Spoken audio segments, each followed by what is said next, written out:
Acquiring a business? BizNexus simplifies it. Access thousands of updated opportunities in our DIY marketplace or supercharge team sourcing with OmniSource, your all-in-one platform for on-market, off-market, and coming-soon deals. Scale smarter today. Learn more or book a demo at www.biznexus.com.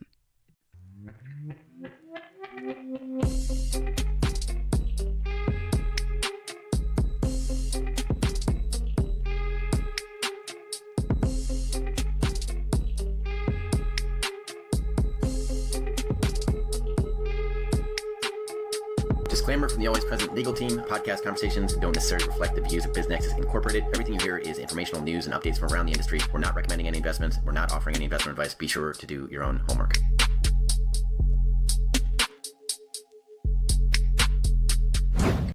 Welcome to the Deep Dive. We're here to break down your source material into, well, really practical knowledge you can use.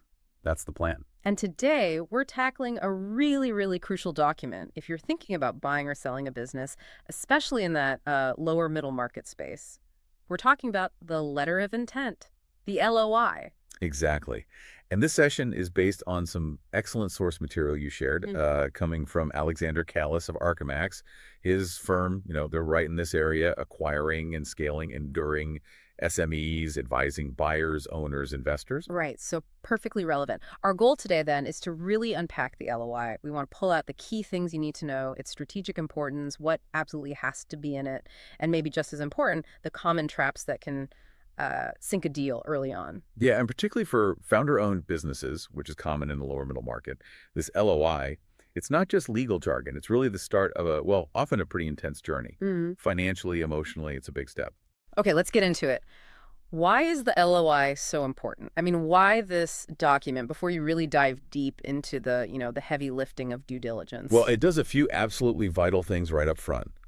Number one, it basically validates if the deal is even feasible. Feasible how?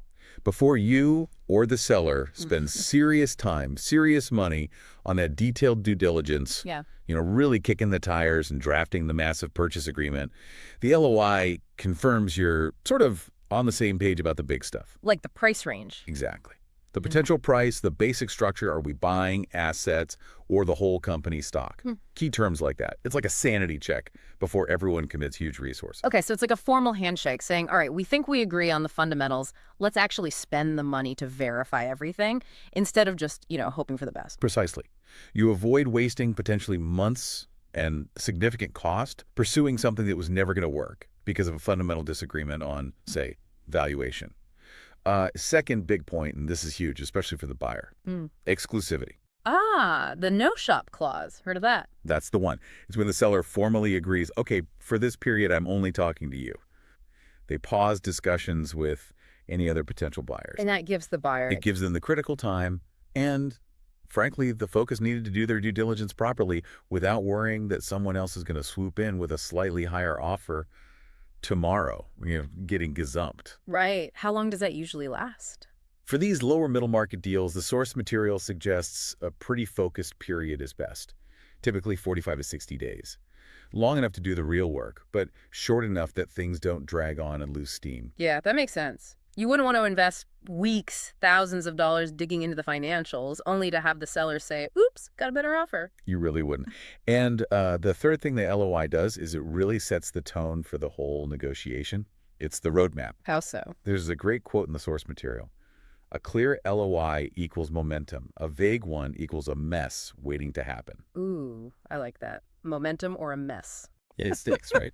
A well-drafted, clear LOI builds trust. It shows seriousness and creates a kind of cooperative framework. If it's vague or misses key points, it just breeds suspicion and friction right from the start. First impressions matter, even in deal documents. Okay, so clearly critical. Given that, what are the absolute must-haves? What needs to be in an effective LOI, according to the source? All right, several key pieces. First up, deal structure. You've got to state clearly whether it's a share purchase, buying the company stock, taking on everything, history, liabilities, and all, or an asset purchase. Where you just buy specific things like equipment or maybe customer lists. Exactly. You pick the assets you want and potentially leave certain liabilities behind with the seller. This choice has massive tax implications, liability implications for both sides. It's fundamental. Big decision right there. Okay, what else? Purchase price and terms. Seems obvious, but you need clarity. State the proposed price, sure, but also how it's being paid. Is it all cash when the deal closes? Is some of it seller financing, where the seller lends you part of the price? Or like equity in the new company. Could be equity, yeah. Or maybe earnouts are involved. Okay, hold on. Earnouts. What exactly is that? Break that down for us. Good question.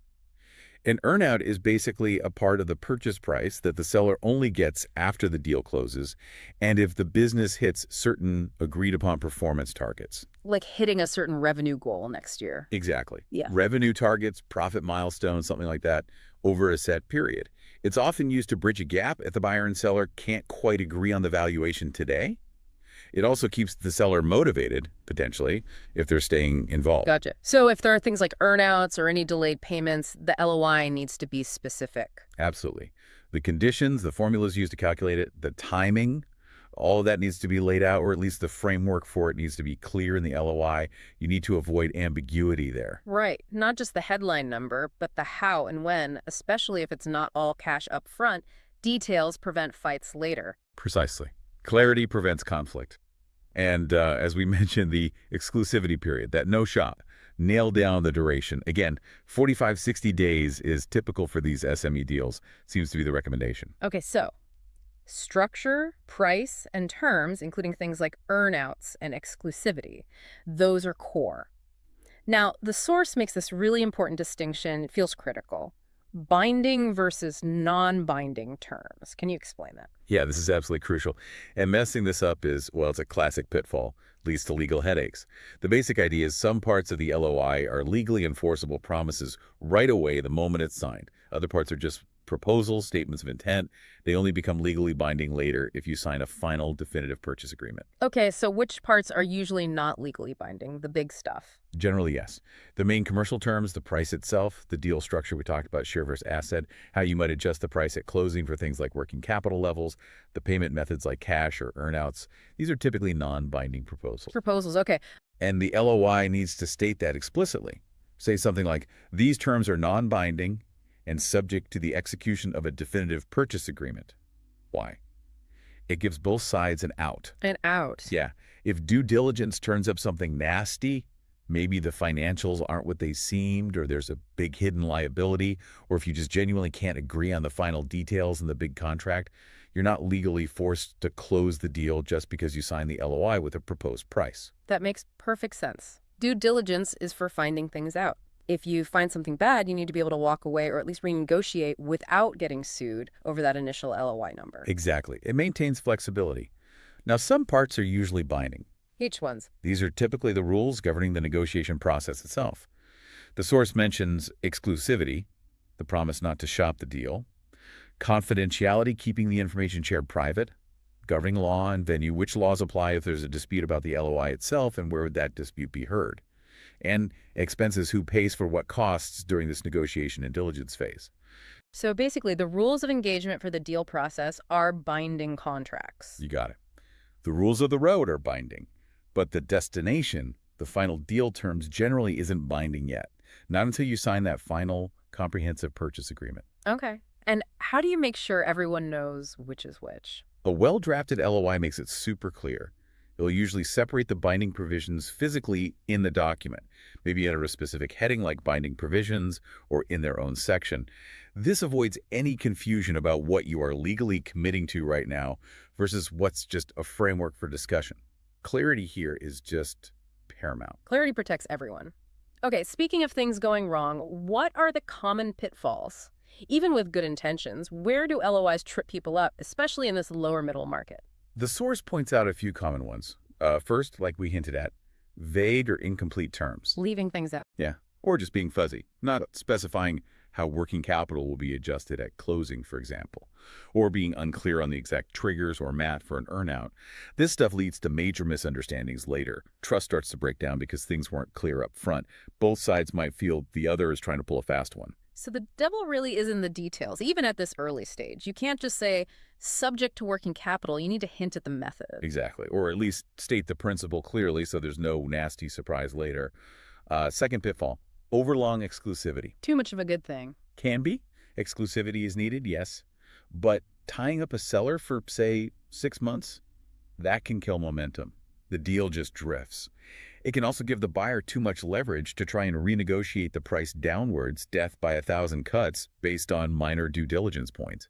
And frankly, everyone just gets tired. That 45, 60-day window keeps the pressure on, keeps things focused. Makes sense. Too long and doubt creeps in, maybe market conditions change. Sounds like it can become a weapon for the buyer. It potentially can, yeah. Third pitfall, we keep going back to it, not clearly separating binding versus non-binding terms. Just mixing them all together. Right. Without clear headings or separation, you risk accidentally making something legally binding that you only intended as a proposal.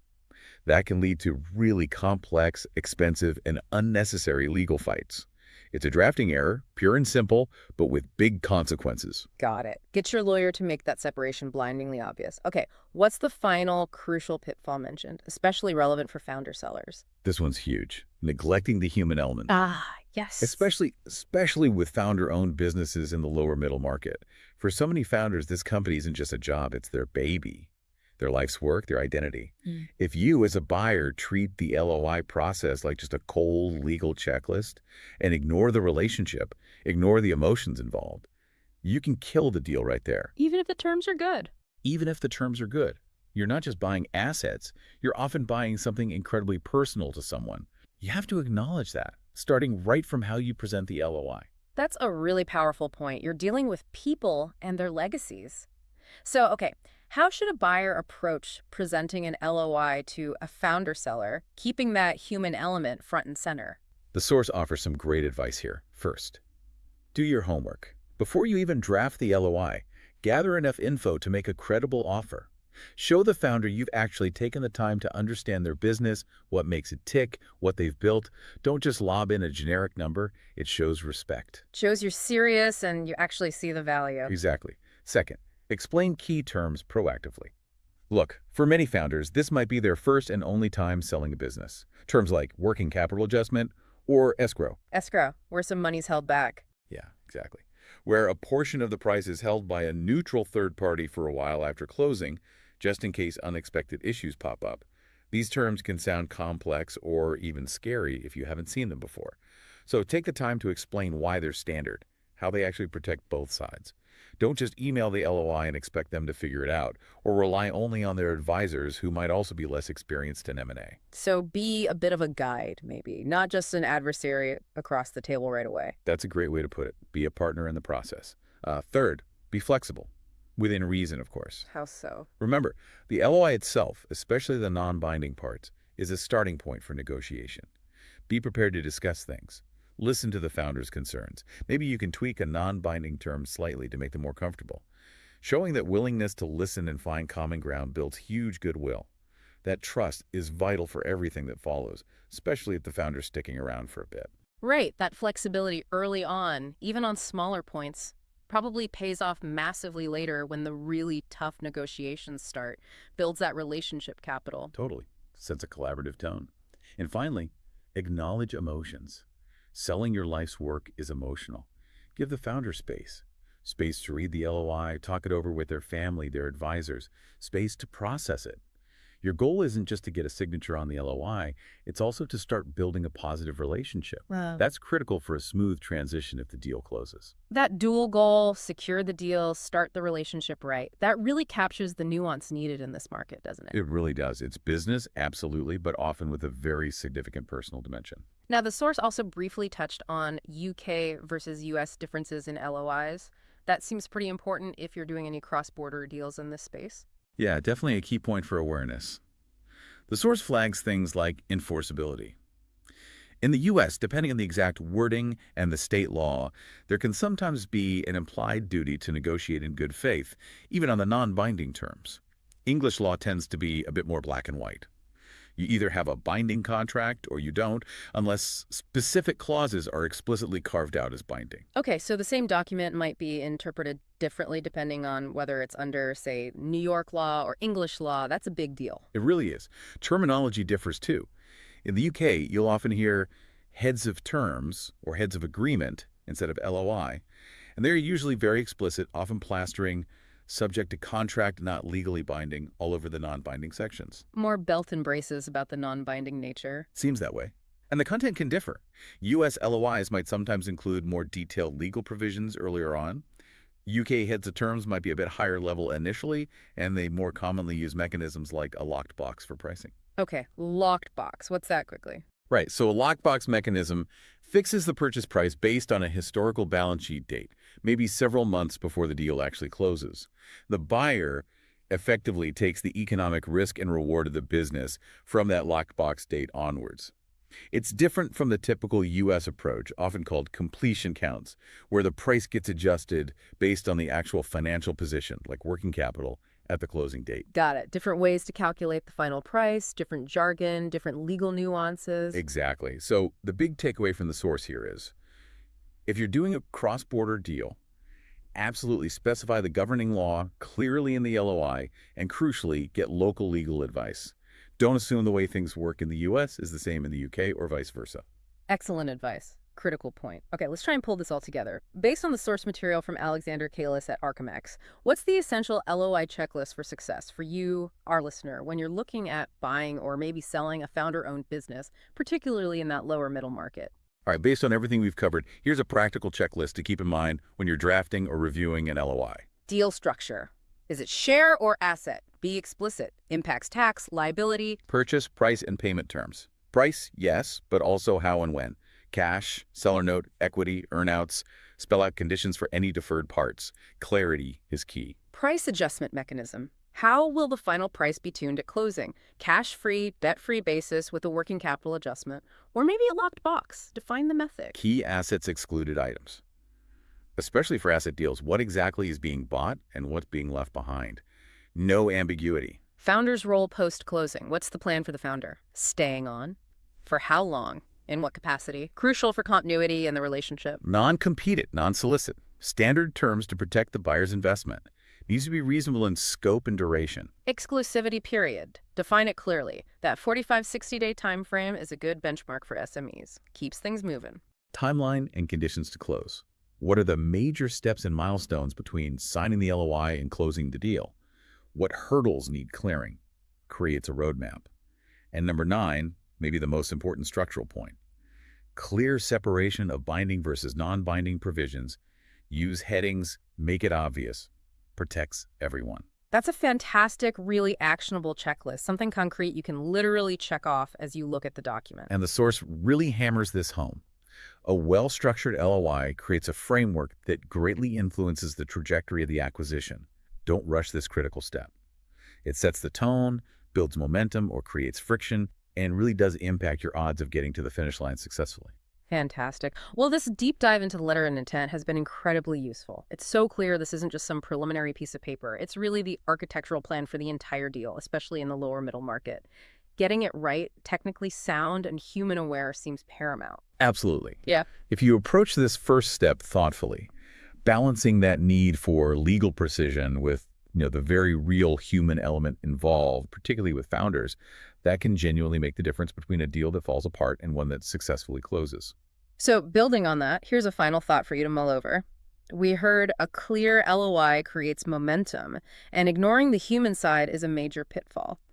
So how much of a successful deal, especially these founder-led SME deals, ultimately hinges on that initial structure you put on paper in the LOI versus the actual relationship you managed to build between the people involved, the buyer and the seller, right from that very first step? That's a great question, something to definitely think about as you navigate your own potential transactions. Absolutely. Thank you for providing the source material that made this deep dive possible. Really valuable insights today. Thinking of exiting your business or taking on a private equity partner to help you grow faster? BizNexus has you covered.